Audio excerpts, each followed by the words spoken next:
This is Matthew with Forging Your Legend, where we help people turn their toughest battles into their greatest legends. So today, I want to talk to you about two ways of handling challenges, two ways of facing fears and getting from point A to point B when there's a big obstacle in the middle.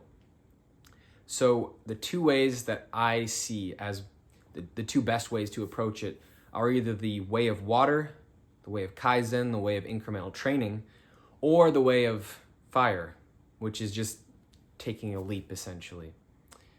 So the first one, the way of water, I call it that because if you think about how the Grand Canyon was formed, over time, water very gradually just worked away at that rock, eroded it a little bit at a time. That's the principle behind incremental training or Kaizen. So I'm going to make a side note here. Those are two different things, Kaizen versus incremental training, but they're similar enough that I'm not going to get into the differences here. The way of water is the approach that you take when you want to go gradually. You start out with the smallest possible increment and you just increase very, very gradually over time. And the key with this is that you're not increasing too quickly. You're not going way beyond your capacity. You're going under or at the most at what you can handle.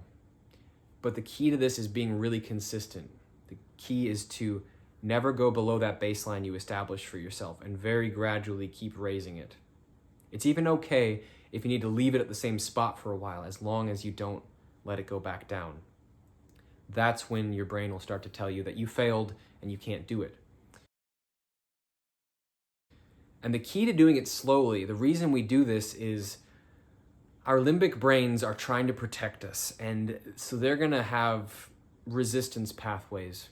They're going to try to sabotage it, push back, cause more anxiety or whatever the case may be to try to get you to stop making this change, because often it sees change as a threat, okay? And so we do this so that we can minimize the resistance we get. And we can make it safe, we can make it stable so that the brain just says, okay, you know what? I'm used to this. This is at least familiar, even if it's not comfortable. A good example of this was when I was in my own healing journey. I had to start by just deciding, okay, I'm gonna go down the stairs every day. That was a challenge for me, but it was a plausible challenge, a doable challenge. So that's all I did at first, physically. I was dealing with chronic fatigue and I was terrified of overexerting. So I just went down the stairs every day. And then eventually I went outside into the yard and I did maybe a 20-foot loop, and that was added on. Eventually it turned into a mile that I would walk each day. And eventually it became 5 miles that I walked in an average day, well into my journey. Very gradually increasing my baseline, and I never let it go back down. That is the key. So a good example of the way of water would be if you're trying to get in shape, rather than going to the gym 7 days a week when you haven't even been getting off the couch, just start by putting on your shoes and go step outside. And don't even take a walk, just step outside in your shoes and in your shorts and in your t-shirt. And then, let it be there. But then the next day, take that a little bit further. This is a great approach for a lot of things where you've got a tougher time with it, but you know you need to do it and you really want it. Now, the way of fire is great when you just need to get it done with, when there's not an easy way to incrementally train and you just got to take a leap. The downside of it is that it's not as stable. It can be like fire, it can burn you if you're not careful. That's why I encourage you to have the stable foundation of the way of water, so that if you do fall on your ass, you do fail, you fall backwards a little bit, taking a leap, you've still got your foundation underneath you. But basically the leap is just to say, all right, here's the problem.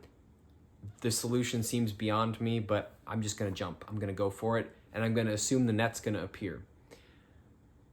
And I did this, for example, when my brother was getting married. I was still not very well. I was still barely doing anything, still had my food prepared for me. At that point, I wasn't taking any walks, just I was coming down the stairs and maybe a little circle outside, and that was it. But I said to myself, this is important to me. I need to do this for myself. If I can't be here for these moments, then what am I trying to heal for? What am I retraining for? So I decided to take the leap even though I was scared shitless. And it worked out okay. I planned the things I could.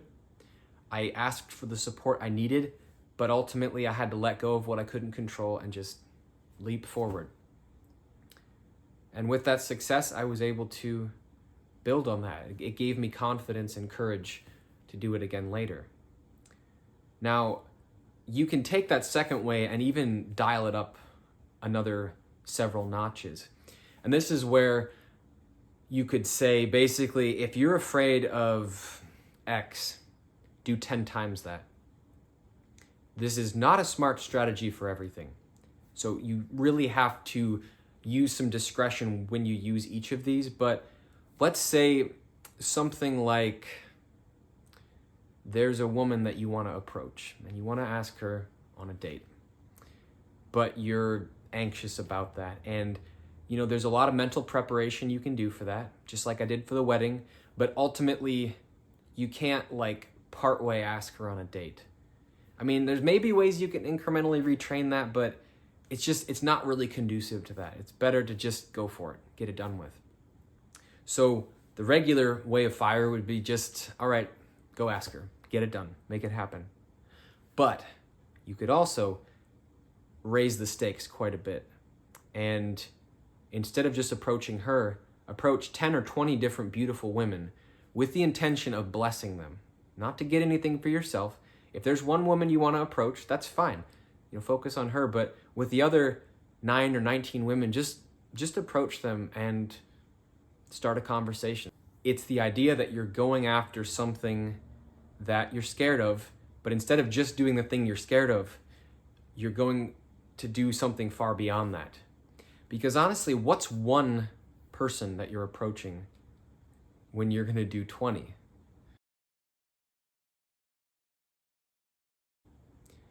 The key is that either way, you're probably going to deal with some fear. So do you want to deal with that fear and resistance a little bit at a time, or do you want to deal with it all at once?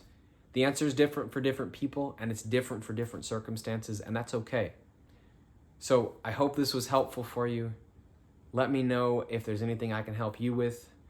If you like this, leave a like, leave a follow, leave a share. You can find me at www.forgingyourlegend.com. Thanks so much for watching and have an amazing day.